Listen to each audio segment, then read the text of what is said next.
There we go. Okay, thank you. It's 6:30, so I'd like to call to order this meeting of the Planning and Land Use Committee for Tuesday, October 3rd, 2023. We begin by acknowledging with respect that we're meeting on the traditional territories of the Lekwungen-speaking people, and we're honored to have the opportunity to build strong working relationships with the people of the Songhees and the Esquimalt nations. So we'll move to item 2, the approval of the agenda. I'm just looking for a mover to approve the agenda for October 3rd as presented. To James, thank you. Moving on, looking to see a mover to adopt the minutes from the meeting held September 5th, 2023. And if there's any errors or omissions. Do you have a recommendation to move those minutes from anyone? We've got two movers on that one. It's simultaneous. I didn't know what to do. Frozen. But I just asked to see if there's any public participation. Anyone online or in the gallery this evening to speak to the agenda item? I see none. So moving on, we'll move on to point 5, new business. And I would call on Kelsea Fielden from City of Colwood, a planner who will be talking about the rezoning application for 641 Latoria Road.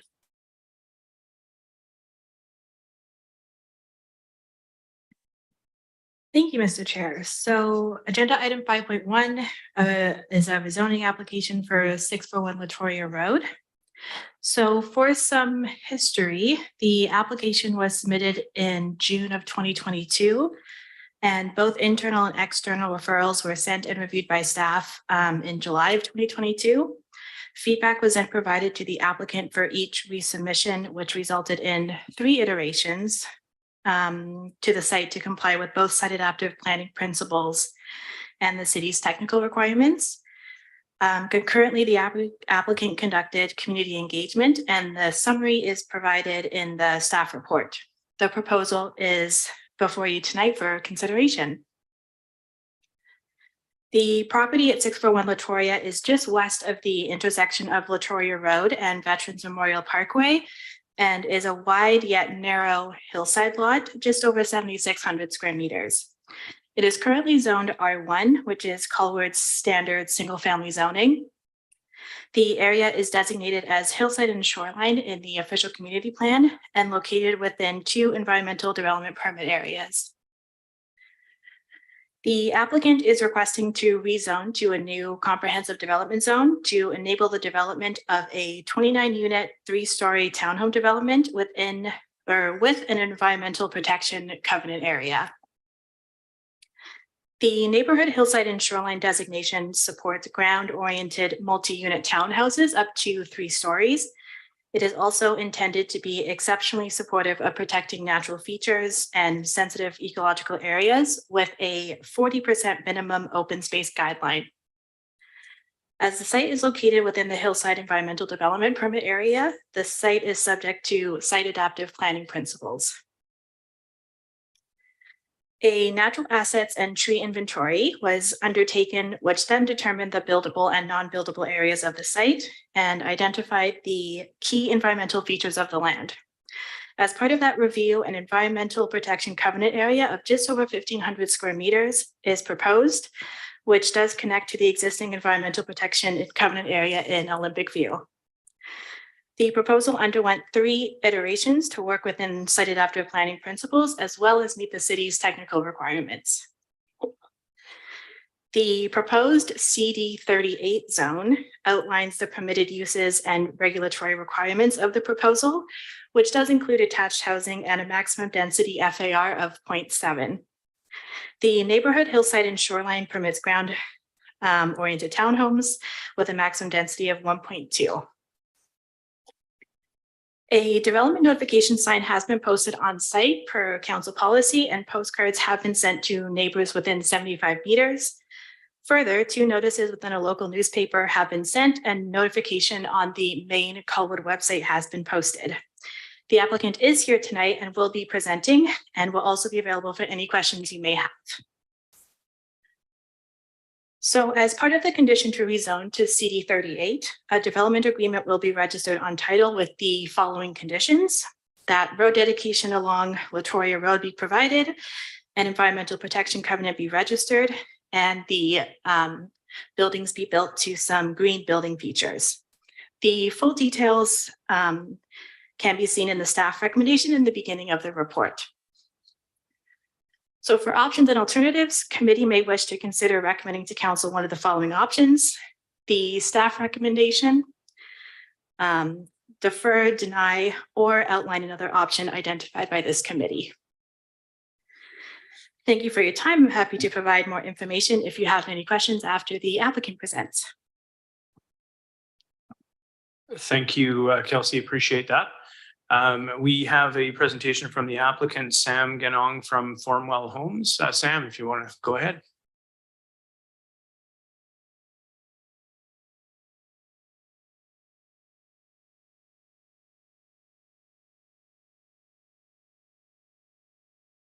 Thank you. Good evening, committee members. My name is Sam Ganong, partner with Formwell Homes. We're excited to be presenting our rezoning application for a 1.88 acre property located at 641 Latoria Road. The property is currently zoned residential 1, and this application is to accommodate a 29-unit townhome development comprised of 3 and 4 bedroom units. Each home will have 2-car parking, and there will be an additional 4 on-site parking stalls for visitors. So just a little bit about us and what Formwell is all about. We're a Victoria-based home building and development company with over 30 years of shared experience. Homes that are both thoughtful and inspiring in their design are something that we see missing in most new construction in Victoria. We see this as an opportunity, and we've set out to build beautiful and functional townhomes that families will love. We know firsthand that townhomes, when designed well, can offer families almost everything that a single family home provides, but at a much more attainable price point. Our approach seeks to reinvigorate the townhome experience both inside and out, and the success of this philosophy will be measured against 4 objectives. Firstly, creating more homes for families. Secondly, ensuring our homes are beautiful and livable. Third, helping communities exceed their sustainability goals. And finally, maintaining attainable home ownership options for families.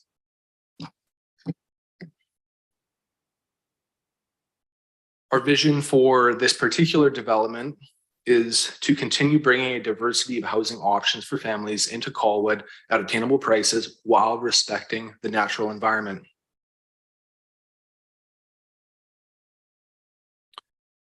.641 Latoria is located on the south side of Latoria Road between Veterans Memorial Parkway and Olympian Way. The property is currently vacant, but the site does have previous disturbances on it present from an old auto wrecking business.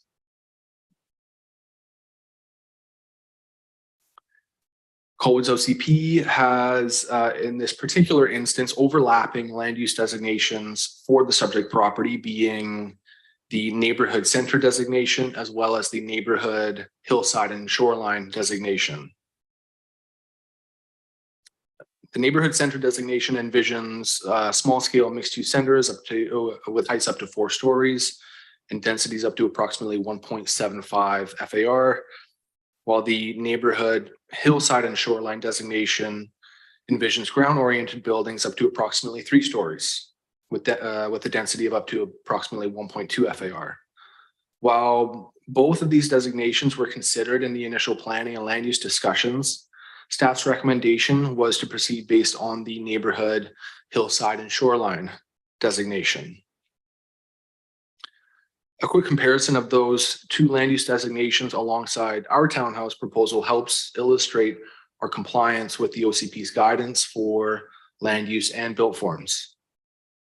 Most notably, our proposed density of 0.65 FAR is about 45% less dense than the neighborhood land use guidance.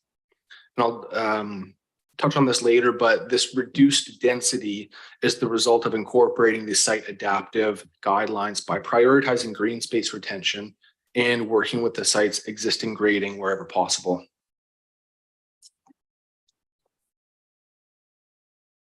The subject property is well located to accommodate additional density in the form of townhomes.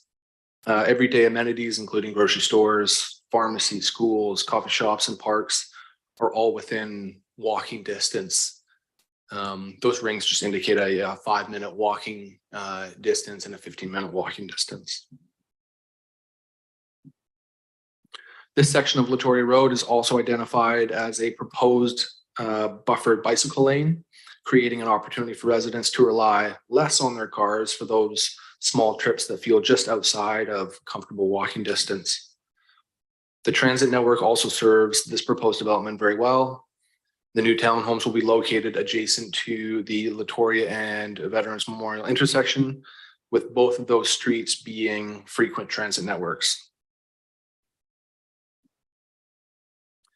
In terms of site planning, our proposed development includes 14 3-bedroom townhomes and 15 4-bedroom townhomes. Each home will also have 2-car parking, and there will be 4 additional on-site visitor stalls. All townhomes will be 3 stories. Since submitting our formal rezoning application in June of 2022, we worked closely with planning and engineering over the past 16 months to respond to their feedback. The driveway entrance was initially located on the east side, or the right-hand side of your screen, of the property. After careful review, this posed a conflict with the approach lanes heading east into the new roundabout at VMP in Latoria. Shifting the driveway entrance to the opposite side of the site helped resolve this conflict, and at the same time, through exploring several permutations of the site plan, we were able to retain 5 more trees that were positioned adjacent to building F within the covenanted green space. We're also able to increase the setback to the rear property line by 1 meter. The subject site is surrounded on 3 sides by the Olympic View Master Plan community. To the immediate east is a multifamily development that I believe might still be in planning, but it's part of the Olympic View Master Plan. And to the south are new single-family dwellings, and to the west is a covenanted green space. And our proposed covenanted green space immediately abuts that of the adjacent property. Our 3-story townhomes help act as a transition from the denser multifamily and mixed-use buildings closer to the core of the neighborhood center and down into the surrounding lower density areas. And I'll just quickly run through a few of the building sections which help illustrate how we've responded to the site's existing grading. For context, Latoria Road is on the left-hand side, and the new single-family dwellings and their backyards that are part of Olympic View are off to the right-hand side. This section is taken along the east side of the property, which is the portion of the site that is the flattest. And as you go through these sections, you'll notice that the buildings fronting Latoria Road on the left are elevated up off the street due to the existing grade difference between Latoria Road and the subject property. So as we head further west, this is a section taken essentially through the middle of the site. The grade challenges at the back of the site, you can start to see those into the picture on the right-hand side. So we've started to slightly cut into that slope. And again, as we continue moving further west, this is where we encounter the steepest portion of the site. As a result, we've designed building F here on the right-hand side to have a walkout patio from the main floor, whereas the previous buildings had a walkout lower floor, walkout patio from the lower floor. And this helps reduce the amount of cut required in this particular location. The benefit of this approach is we're able to help mitigate overlook and privacy concerns into the rear yards of the adjacent houses. So from the adjacent houses off to the right-hand side, they'll only be able to see the upper, one, possibly 2 stories of these townhomes. We believe we've struck a good balance between working with a challenging site's grades, preserving existing green space, while also being considerate of the adjacent built forms. This section of Latoria Road is intended to be improved to accommodate boulevard separated sidewalks on both sides with bike lanes and 2 vehicle travel lanes. For reference, the subject properties on the right-hand side. And along the frontage of our property, we'll be providing a 2.8 meter road dedication, which will help give enough room to the road right of way to construct these improvements.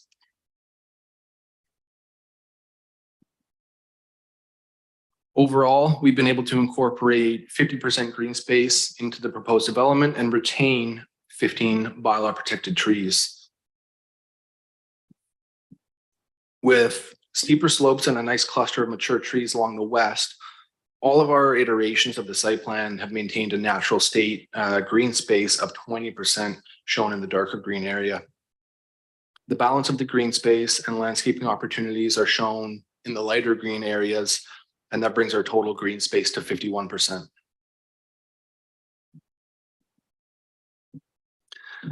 The tree inventory plan highlights the importance of the area along the west of the property or that covenanted green space. And this is where the 15 bylaw protected trees will be retained. Our design team worked closely with the project arborist to ensure the site planning, proposed setbacks, and grading also accounted for nearby off-site trees and their critical root zones.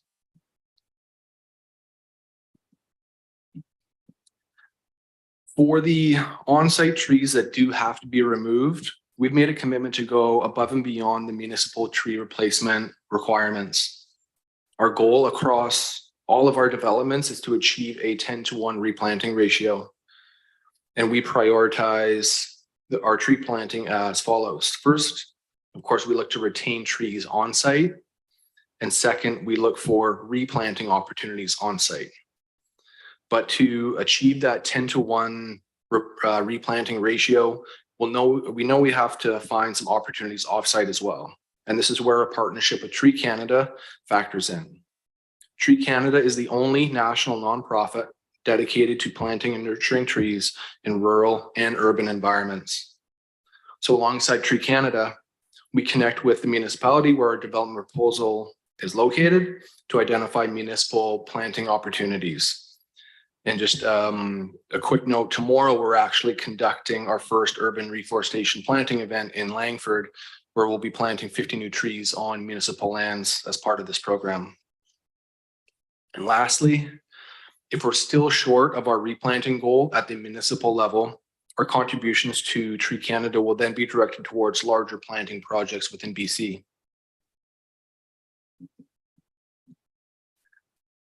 In addition to our tree replanting efforts, we've incorporated a number of other sustainability features into this proposed development, including building to a minimum step code 3, ensuring EV charging is roughed in for every home. Each home will also be solar ready. Natural gas will not be provided to this development, and we will utilize carbon capture concrete wherever possible. Finally, we'll be incorporating electric heat pumps for heating and cooling with each home.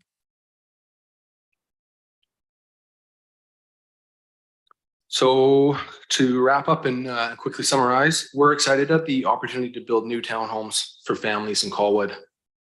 We believe our development approach for this property aligns with the objectives of Colwood's OCP, particularly around respecting and preserving the natural environment. This, coupled with our intent on respecting the adjacent context and balancing the need for additional densification, points towards this being a supportable rezoning application. Thank you for your time. Great. Thank you, Sam. I appreciate that. A very thoughtful and detailed presentation. At this point, I would turn to the committee to ask if you have any questions for either the applicant or staff.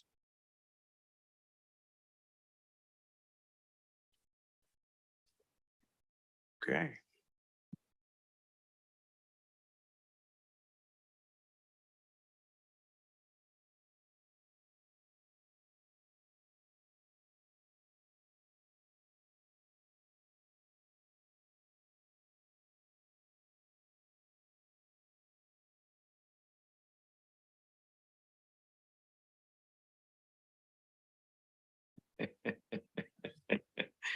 I'll be vacant, I promise. Thanks, Kelsey. Thanks, Sam. Why don't I start with Kelsey? Step code 3 was mentioned. I thought we've moved to step code 4, but is that step code 3 with the electric heat pump? I'm trying to recollect where we're at with all these codes. Thank you for your question, Counselor. If Byron is available, that's more of a building question than a development services Sure. question at the moment. If Spitball it for me. I as I recall, I think it's with the Hello? Byron. Good evening, members of committee. Yes, that's right. We are at step 3 for these sorts of buildings right now. Okay. And the green building features, I read through some of that, and some of that is good, but how does this fit if this council chooses to move forward with the zero carbon, help me out, Byron, but the one that's before council as we speak here, does this meet those standards, or does it bridge that gap?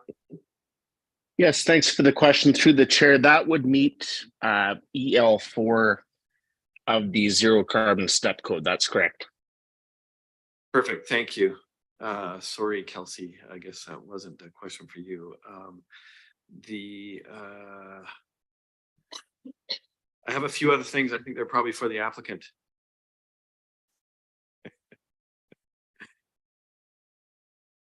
Or maybe staff as well, but thank you for your presentation. You need to hit your microphone button there. Thank you. Great.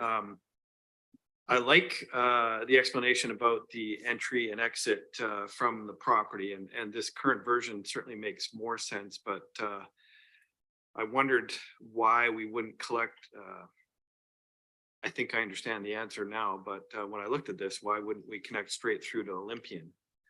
And I'm not sure if that was considered along the way, but I understand if we're preserving that riparian area, that area on the west side there, is that what we're trying to achieve?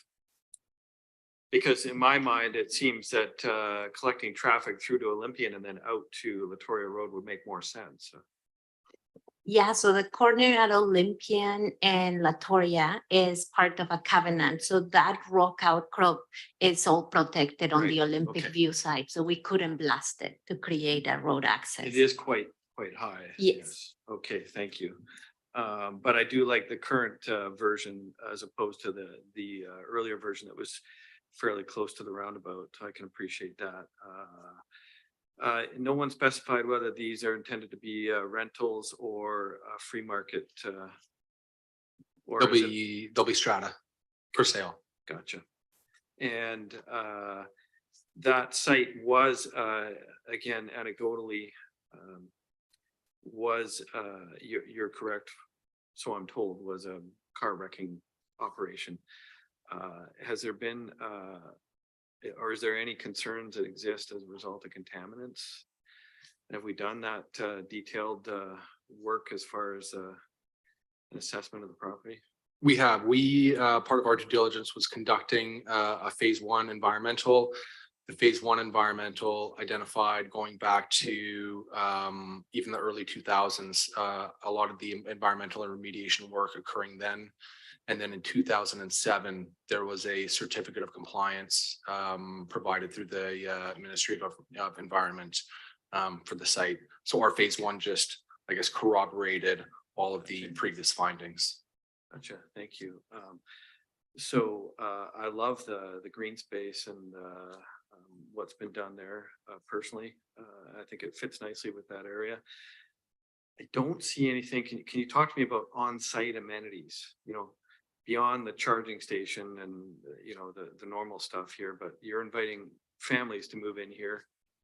Is there anything for families other than the green space as far as play areas or? With call it a 1.8 after the dedication, a 1.78 acre site. it is challenging to find, areas to accommodate, play structures outside of, semi-private yard spaces. There is an area that we initially explored right at the foot, close to Latoria, right at the foot of that covenanted green space that has already been cleared somewhat and is a bit flatter. So walking the site, it felt like a natural area to explore putting something. Ultimately, we decided just to leave that area's natural state. So it was balancing the natural state covenant versus, the on-site amenities for resident use. Thank you. And thank you, Mr. Chair. I'll yield. Any other questions? I just hit your microphone there, Michael. Can I go now? Thank you very much for the presentation. I have a couple of questions and they're more pertaining to more of the edge conditions of the site. The first one being the edge condition along Latoria, where you've got that 2.8 meter covenant space. Is that intended to be left the existing trees and vegetation there as is? Or is that going to be impacted and be reclaimed with future landscaping or your 10:1 ratio?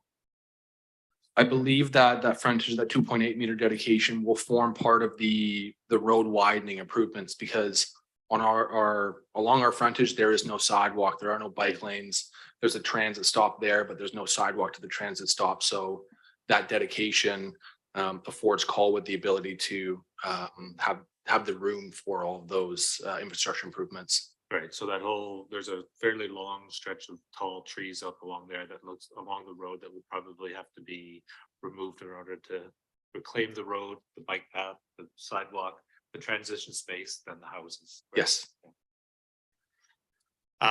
Okay, that's, I get it. There's only so much space to go around. It would be nice to see if you could save those trees, but it doesn't look like they will be able to fit. I don't want to speak on behalf of staff, but the other challenge is there's a riparian area on the north side of Latoria, there being a creek. So the more that they can push the road improvements to the south side of the road, the better, because of the riparian area. Yeah. And I guess the only other it's more of a comment. I'm just like, in terms of your traffic analysis on the 4 visitor stalls, is that a sufficient enough visitor stalls for 28? Was it 28 or 29 units? For 29 townhomes. Based on our previous development projects, that we feel that's an adequate number of visitor parking stalls, and that is in conjunction with recognizing there's no opportunities for, parallel parking on Latoria. I mean, the visitors that are coming to the site have to be able to park on the property, and we felt landing at that 4 visitor stalls was adequate to meet the demand. Okay, I think going back to your 10:1 ratio on that frontage and that easement or that landscape, I think you could probably use your 10:1 to try to potentially reclaim some of that existing green space if you want, to try to give a little bit of buffer between the buildings. Yeah, But absolutely. I'm sure that's something your landscape architect and architect will be sorting out in the next stages. Definitely. I hope so. Yeah. I see John, our Director of Engineering, can provide some color to the last question, I believe, as well. Thank you, Chair. We have asked the applicant for an additional, I think it's 2.8 total meters within that right of way for land use. And that is an expectation. The current master plan only shows what you saw in the presentation, which is 1 lane in each direction. We're anticipating with the growth of Langford coming down, there's going to be a significant amount of traffic coming that way. So we are anticipating the new iteration of the transportation master plan will require a 2nd lane heading eastbound.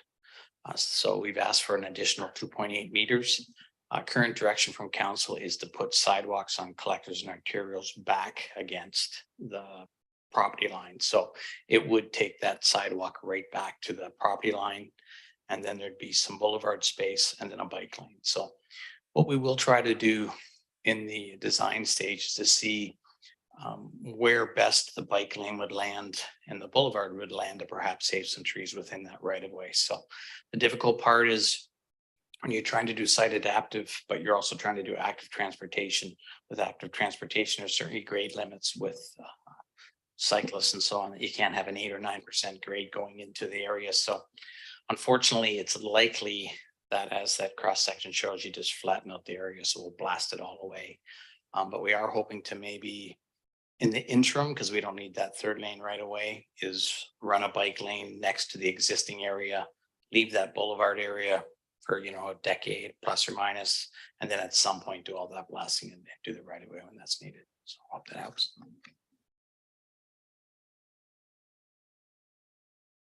Understand then that 2.8 in future, if it goes to 2 lanes, the sidewalk would be right on the edge of the property line, and then there would be a fairly significant grade change up to the properties.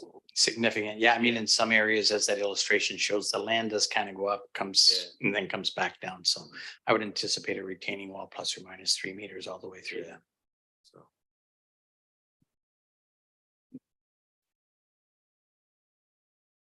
Thanks, John. Anyone else? Question? James?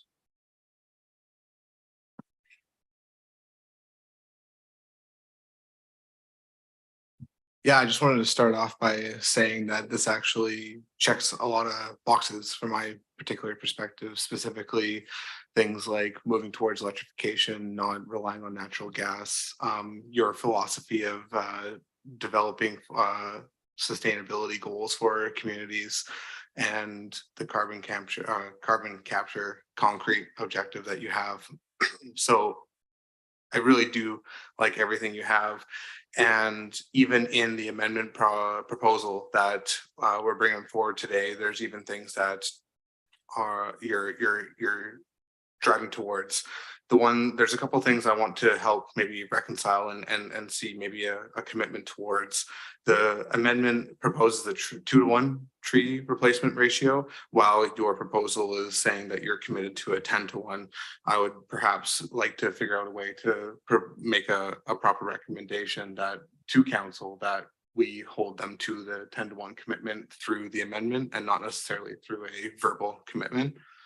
And then similarly, the BC Energy step code, something you've made an outright commitment to, something that I hold very dear personally.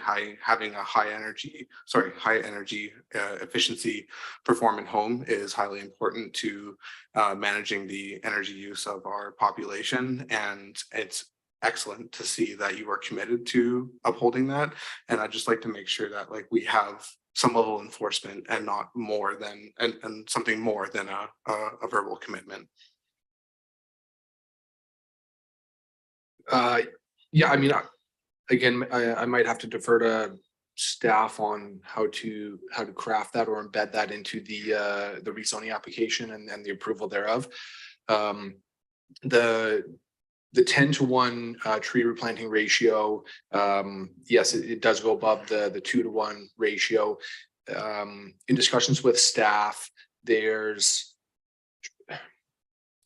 might be some hesitation to link that to the rezoning application, just because of, again, this is what I was told in terms of allocating staff resources to helping, find an appropriate location for tree planting within Colwood, and the things that go along with that. We're more than happy to have that within the rezoning application as a condition. It just depends on how comfortable staff is with doing so. And yeah, similarly in terms of the step code, we're already building projects to step code 3 and layering on the zero carbon aspect to that just seems like a natural progression. And Colwood is obviously being a leader in that regard in terms of their building code. So yeah, we look forward to upholding that. I see Yasmin has some commentary to provide from the staff perspective here. Yes, so the 2-to-1 ratio comes from the official community plan, and it's an expectation that is outlined in our urban forest bylaw.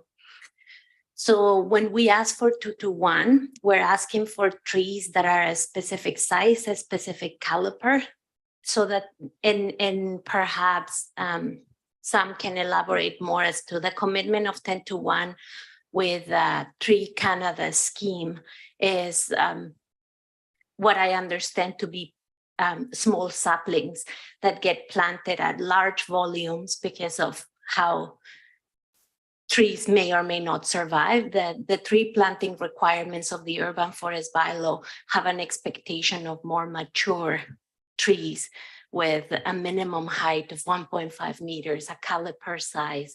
So we're looking for replacement trees that are not saplings, that are already more established substantive trees. And that's what we want to secure at a 2-for-1 with within the development agreement. And we are adding a larger cash in lieu contribution that the urban forest currently values a replacement tree at $250 per tree, which is substantially below what a replanting tree is. And so to reflect that, we've added that condition that there's a 2-for-1 replacement ratio based on the standards of the tree management permitting system.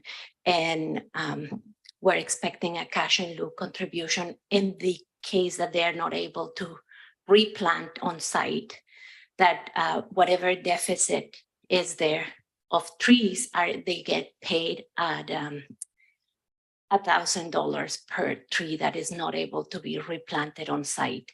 And so the 10-1 commitment is a corporate commitment by Formwell that is almost outside, above and beyond the scope of that 2-for-1 tree negotiation that we're embedding into the rezoning.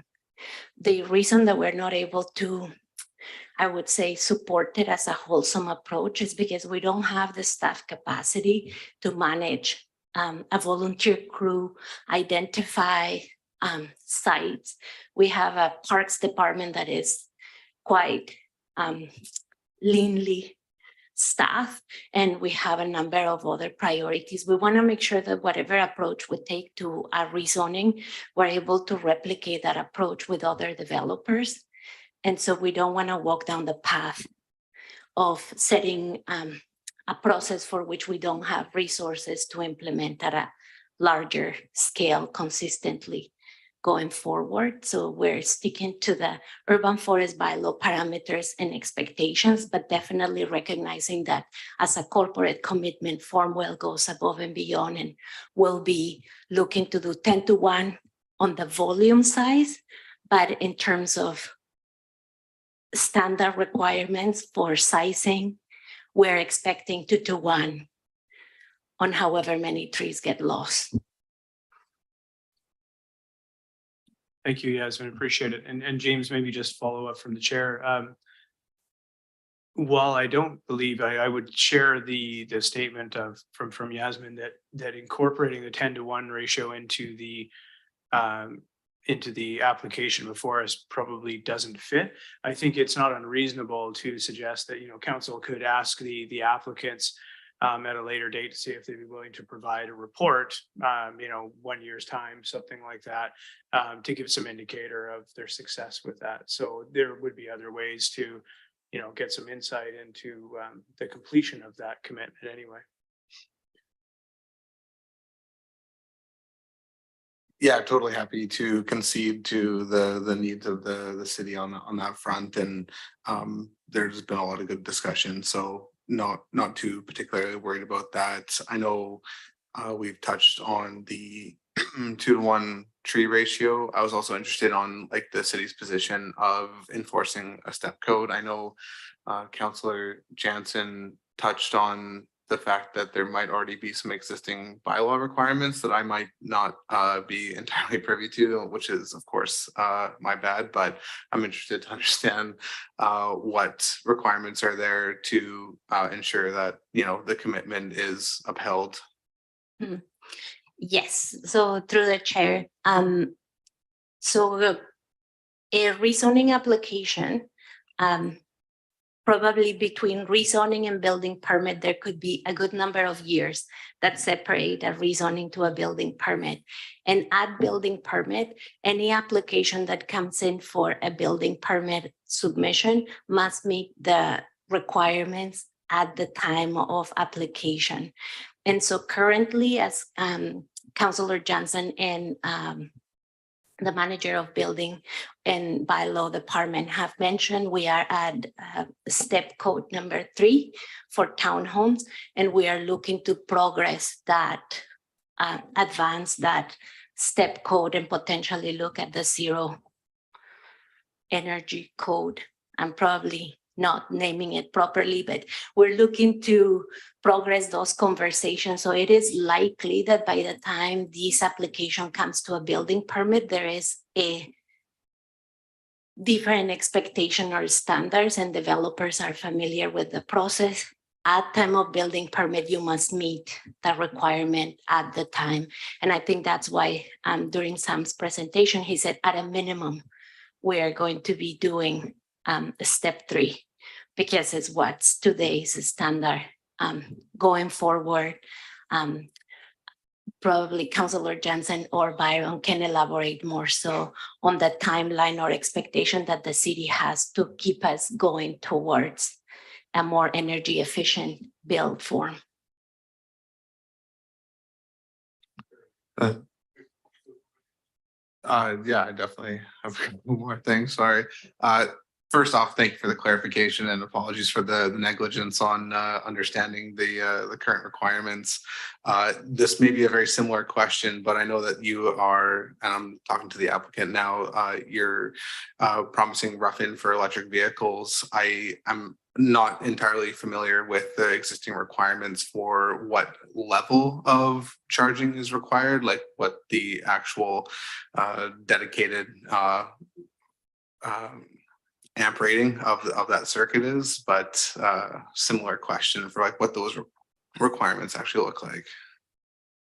That's a really good question, because we do not have any requirements.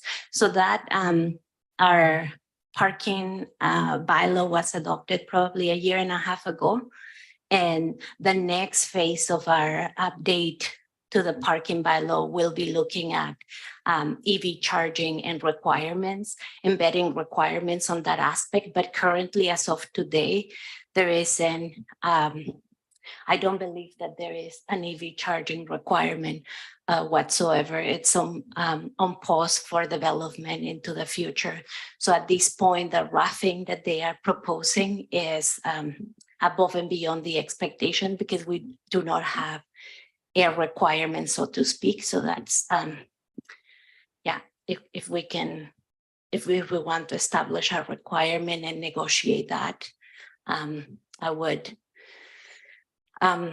seek the agreement from the applicant on what they think or they see or they place on their developments today. But yes, no requirements as of today.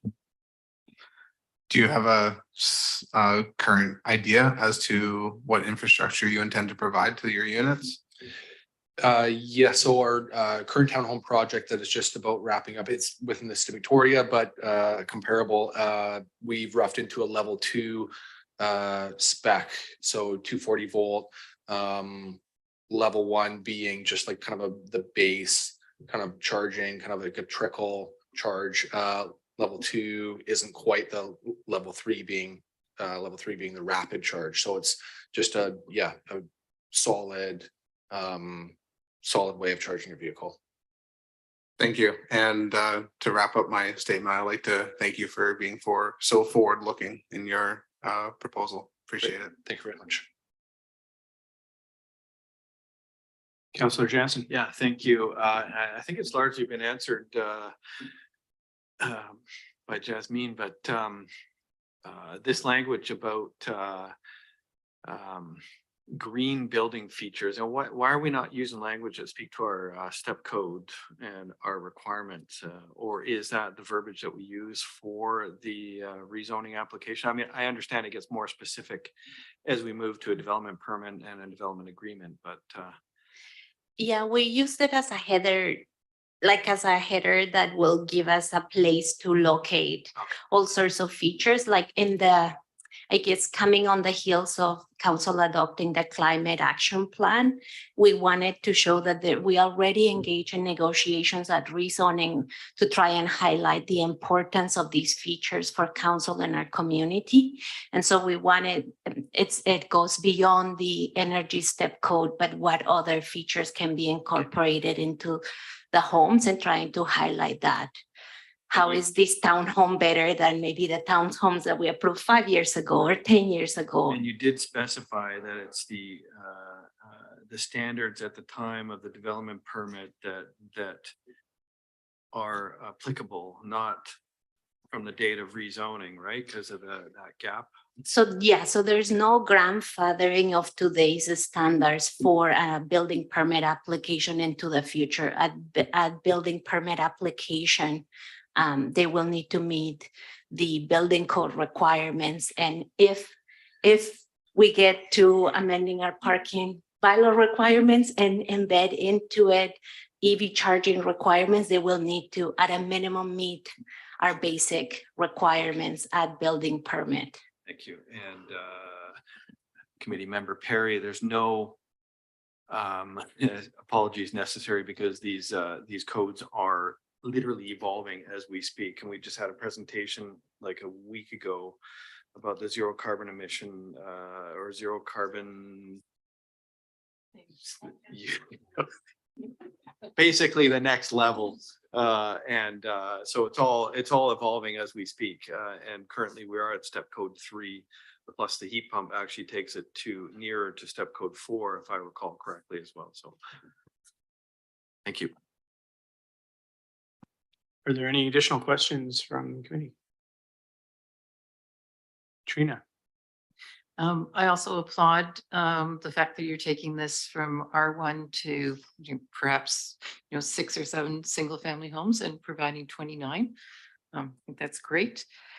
You used the word attainable price point in your presentation. It's different than affordable price point. I'm just wondering how you would define these units as attainable price point. Perhaps I suspect you have that in your performa. So would you share a range with us as to what this price point may be? Yeah, absolutely. And because we are focused on creating family-oriented housing, obviously in the form of townhomes, when we suggest attainable price point, it's always in comparison to the alternative being a single-family home. New single-family homes, and this is going back a few months in terms of our data, but new single-family homes in the West Shore specifically are averaging well over $1 million. I think it's 1.3 plus for the average new single-family home.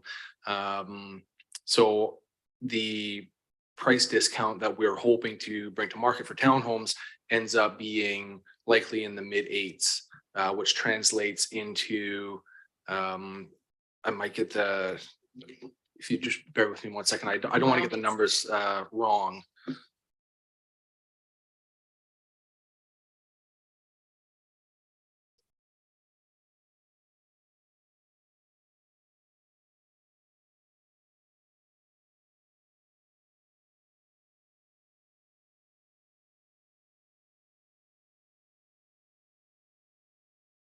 Sorry, bear with me.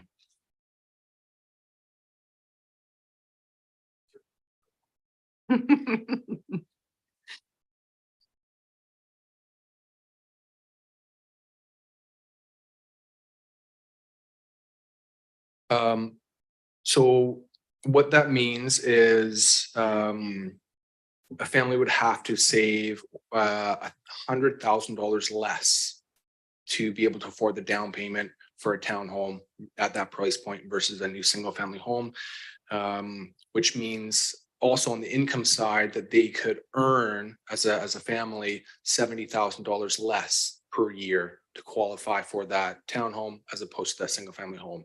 And on the surface, well, that, it makes sense, house versus a townhome. What we're trying to do is bridge the gap in terms of the livability of that townhome, which is why we only have 3 and 4 bedroom units. We have 8 of our 29 have a 2-car side-by-side garage. the kitchens are as large as a single family home kitchen. So we're just trying to bridge that livability gap while still trying to maintain that attainable price point. One other question I have for you, your townhomes on the north side of the property, the ones with the double garages, they don't seem to have a parking space. And this is the ones on the west side of the lot, so the north side, west, they don't seem to have any parking provision other than pulling into the garage. Is that correct? Correct. So the 8 of the townhomes on the north side Mhm. have, and that's why we've done the side-by-side 2-car garage. Mhm. As you head a little bit further north, building C has a essentially a 1 in, 1 out. So a 1-car garage with the 1 stall driveway, and then all the homes along the south side on the opposite side of the site have that 1 in, 1 out situation as well. So that's how we're able to accommodate the 2 parking per townhome. Right, and how many of the units have just the two side-by-side parking? 8. 8 of them, so. Being sort of practical family person, you drive up, many times you just don't want to drive into your garage all the time, so there may be some, I would anticipate there'll be some people just trying to park right in front of that area. Is there space to allow for a quick in and out? Not in the first building, in building A. As you head kind of towards the middle of the site, building B, that's where the property actually starts to widen out a little bit. So there are 2, if not 3 townhomes within the middle building with that side-by-side garage that, if somebody's trying to do a quick kind of drop off, somebody's dropping off, their friends' kids after soccer or something like that, they could pull in there, drop them off quickly and then take off, or dropping groceries or something like that. Yeah. Okay, thank you. That's it for me. Great, thank you, Trina. Any other questions from committee at all? Sure. So you just got to hit the button there. Thanks, Katrina. Go ahead. Hi, I really liked it as well. Just wondering about with Tree Canada, like I know there's some not concerns, but like you're making a commitment to do 10-to-1 for trees. So you guys have been building for 30 years. Is this a new initiative or do you guys have other examples of we built this and we did Tree Canada can vouch and say we planted 100 trees or 10, or is this a brand new initiative you're doing? Yeah, we between myself and my 2 partners that are here, we have 30 years of experience. We've worked for other developers in Greater Victoria as well. This is the first time that we entered into the agreement with Tree Canada about 12 months ago. This is the first time that a developer within BC has partnered with Tree Canada. So in terms of our ability to execute on our commitment, it's kind of it is a kind of a test case. We're excited though, as I mentioned, we're doing our first planting project in Langford tomorrow, which has been several months in the works. And that's for 50 trees. So yeah, our partnership with Tree Canada and that kind of concept is definitely new to us, and I'd say new to the development industry, definitely within Victoria. Okay, thanks. I'm actually going to look into them. I'm curious and think that it's a great initiative. I have the same kind of concerns that everybody else has about parking. There's not a lot of places, like I'm worried about like one person has a Christmas party and there's no street parking. Like I just don't know if 4 stalls is really going to do it. I don't have the answer, but I feel like and especially being that there isn't even a place to pull up in, like usually in those tighter spaces, there's still people that are pulled up and do street parking, but it doesn't sound like that can even happen. No, I think planning for those kind of peak points, whether it's a Christmas party or a block party, something like that, is really challenging, especially for a townhome project, because the parking ends up being surface parking. So the result being it ends up chewing into other landscaping opportunities. So we feel confident. I lived in a a 12 unit, and these are slightly more urban in context, but we're just trying to lean on, you know, what we've seen in the past, not trying to especially overbuild parking, especially the surface parking. I lived in a 12 unit townhome development, and we had 2 visitor stalls. One was, you know, used often, and one, honestly, a resident ended up just parking in it most of the time, and it happens. And then most recently, we have a 34 unit townhome project, just finishing now. All but I think 7 people have moved in, and we have 4 visitor parking stalls there. We're not quite able to see, obviously with not everybody moving in yet, how those visitor stalls are used. But we're just trying to find that balance. Overbuilding parking in lieu of, you know, more landscaping opportunities obviously isn't an ideal situation. And I also feel like if we overbuild parking and there were extra surface stalls there, residents would just end up using it where it would almost be like a self-selection process. Somebody, you know, comes forward, wants to buy a townhome, they have 2 parking stalls. They're like, well, it'd be nice if I could just kind of put stuff in my garage and then park on the site. So it ends up being a bit of a self-selection process in terms of residents choosing to live there, knowing that, you know, there are, you know, those parking, that parking count available. Right. Okay, thank you for that. The other thing that I would like to see is some even small park for children. Like these are all family units. Again, not super accessible walking wise because there's no sidewalks at this point. So you were talking about that space that could possibly be something. And I think that really small spaces with a slide and a swing go a long way when you have small children that's walking distance. So I don't know if that's something that you can consider doing, like without taking up a lot of space. I just think that there's a lot of value. We're more than happy to consider that. It might be a question for staff. It's just like the willingness of staff and, you know, planning and land use committee and ultimately council to make that trade-off between saying, oh, okay, can we take out, I don't know, I'm just using a number, 3% from the 20% natural or the covenanted green space to make way for that little park area. It ultimately kind of falls to, you know, council's expectations and committee member expectations. Okay, thank you. I'm so not a subject matter expert at all in that, so. Yeah, we've gone back and forth lots with this applicant, and they have been very accommodating with us, iterating with us. What is, how do we do development in a way that is sensitive to the emerging neighborhood of Olympic View, and that recognizes the overarching objectives of the hillside land use designation, which are environmental protection at its core. So while we do understand that we're looking for livability features, the Parks and Recreation Master Plan of the City of Colwood highlights Latoria Walk as kind of part of that park connectivity, or like the element that we're building towards in that neighborhood is that linear walk or connection that will take you from across the street. You can go to Havenwood Park, and then you can get eventually connecting to the beachlands or the ocean. That would be the overall scheme of connectivity through parkland that we're seeking in this area is primarily a nature-based park landscape. There are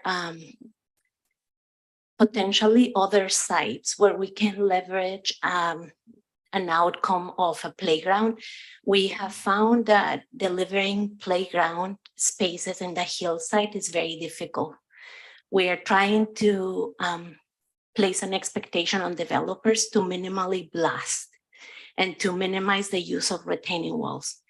And when we're trying to create play spaces and parkland, we are looking for flat spaces that can be improved for accessibility purposes. So the hillside is not always the most suitable location for a playground. But we recognize that through the Parks and Recreation Master Plan, there will be a need at some point throughout probably the development of Olympic View and adjacent lands where we will seek to develop family-oriented parkland that is not necessarily with a primary focus on the ecosystem. But currently what we would like to see is the retention of that 20% untouched, and trying to bring forward to council applications that come as close as possible to a 40% retention of green and open space. We really value the minimal disturbance to sites, especially when it can enhance an existing covenant area from Olympic View. That's why that space is so valuable to the city. It's giving us more wildlife space and ecosystems that are contiguous to an existing buffer. Thank you so much. That's great. Great, thanks, folks. I believe we've had 2 rounds each for the gentleman on the end. Are we, is it critical or can we move forward here? Generally, the bylaws, we have two speaking slots per person, and then we need to move forward. So that's not to say you won't have another chance to speak. What I'd like to do is kind of bring it to a point where we can put a recommendation forward, and then we can either seek to motivate that or speak against it or what have you. But just from my perspective, I wanted to first, thank both staff and the applicant for spending the time this evening to share with us. For me, the overarching piece this has to align with is the OCP, both the letter and the spirit. And I think this project does both. Having met Sam close to a year ago, he's been consistent in wanting to deliver a quality project, and the build form is attractive. It's a housing stock that we need in Colwood. I know Councillor Jansen and I have spoken about this. Townhomes are what we want in our community. Certainly, you won't find a lot of objection to it. I mean, just say that truthfully. Higher density projects come with a whole lot much more arm wrestling. But a project like this, I think everybody agrees is the right way to go. In terms of a perceived negative, if you will, my challenge has always been, and I'm loath to add another egress and access point to Latoria Road. We're working actively to eliminate doing that east of VMP and the new roundabout. Looking at ways to put an access road in behind and that kind of thing, because I generally don't like the piecemeal approach. Well, it's just one driveway, but now it's 2 and then it's 3. And then we get to where we are today, where everybody in Colwood says we have a traffic problem, and why didn't we have a vision in how we built? So really concerning to me. I would have loved it in a perfect world to see it punch out to Olympian Way or out to Medalist Avenue or find another way to get out to Latoria. But I'm also a realist, and I recognize the constraints on the on Formwell here. The property is bound on 3 sides by environmental covenant and Olympic View, which puts them in a bit of a spot. So the movement of the driveway to the west side, I think, demonstrated an understanding of the concerns of the city and potentially of council moving forward. So I'm appreciative of that. So for me, I think most of my questions have been answered. I would look to the floor to see if somebody wants to move a recommendation, either the staff recommendation or one of the options, or customize it. And then once we've done so, then we can discuss that. Is there any? Councillor Jansen. I'm happy to move the staff recommendation. There's lots of pluses here for the community, and it ticks all of my boxes, and it seems like most people's. Thank you. Thank you. Any comments, questions, concerns on the recommendation that's been moved? Okay, I will call the question then. All those in favor of the recommendation? We have unanimity. Thank you, everyone. Appreciate your time. And thanks again, Sam, and to city team for working well. I was going to say late into the night, but this really is barely scratching the surface. So thanks for your time. Appreciate it. Oh yeah, we need a motion to adjourn. Anybody? Okay, Katrina. All those in favor? Moved. Thank you.